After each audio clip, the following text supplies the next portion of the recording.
Hi children, welcome back to the class which is discussing about water as a resource. In last class we have learned the definition for evaporation.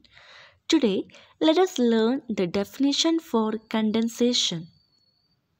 The process of change of water vapor into water on cooling is called condensation. I will repeat once again. Once the water vapor is changing to water on cooling, it is called as condensation. To observe the process of condensation, take a glass tumbler and chilled water or cold water. Then fill the glass tumbler with chilled water. Observe after some time. As you can see here, you can observe tiny droplets of water on the outer surface of the glass tumbler. This is because the water vapor in air cools down when it comes in contact with cold water. It then condenses on the tumbler to form tiny droplets of water.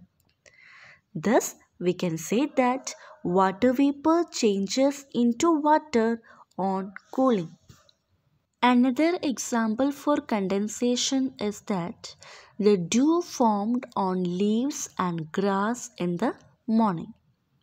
Similarly, when you hold a cold steel plate over boiling water, you can observe tiny droplets of water on it. It is because the water vapor from the boiling water cools down and condenses on the plate. Now, let us see how the water cycle is formed in nature. We know that in nature, water is found in three states: solid, liquid, and gas. As you can see here, the sun heats up the water in lakes, ponds, rivers, and seas. When the sun heats up the water gets heated. Then this water changes into water vapor. And we know that when water is changing to water vapor, that process is known as evaporation. This water vapor rises up and it reaches to a height. It then mixes with dust and other things present in the air and cools to form tiny drops of water. And when we know that when water vapor is changing to water, what is known as that process? Yes, it is known as condensation.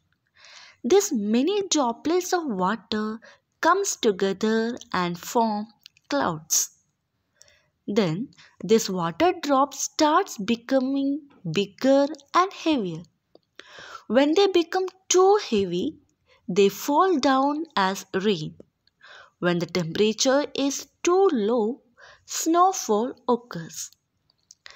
Rainwater and water formed from melting of snow go back into water bodies like rivers, ponds, lakes, and seas. Water in these water bodies is again heated by the sun. Thus, it changes into water vapor. Then again this water vapor changes to cloud by the process of condensation. Like that the cycle continues.